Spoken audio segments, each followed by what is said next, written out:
On avait déjà approché la question de l'augmentation mammaire d'un côté et du lifting, c'est-à-dire du redrapage mammaire de l'autre côté. Maintenant, il existe une troisième voie qu'on peut prendre, c'est-à-dire le redrapage mammaire accompagné à une augmentation de volume par prothèse mammaire.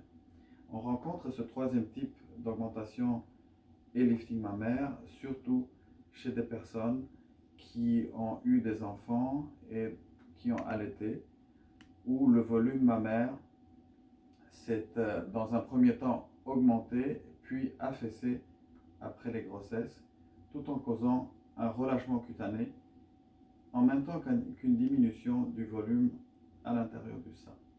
Alors dans ces cas-là, l'indication juste de remonter les seins ou juste de mettre des implants n'est pas adéquate, puisque juste en remontant les seins, on aura un sein qui est certes à sa place, mais qui va être pas bien rempli et mou.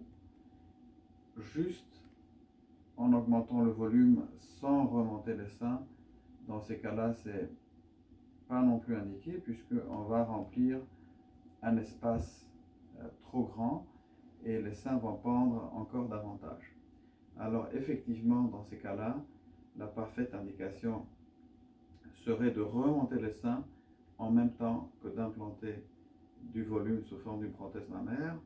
Ici, on a donc différents types de prothèses mammaires. Ça peut être les prothèses rondes en gel de silicone ou les prothèses anatomiques.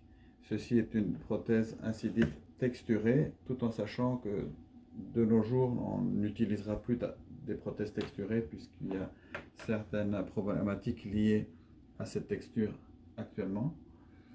Ces prothèses vont être dans le cadre d'une augmentation mammaire associée à un redrapage mammaire, vont être d'abord implantées dans le sein et on finit par réaliser le redrapage par-dessus la prothèse pour avoir l'aspect parfait du redrapage mammaire vraiment calqué sur l'aspect de la prothèse.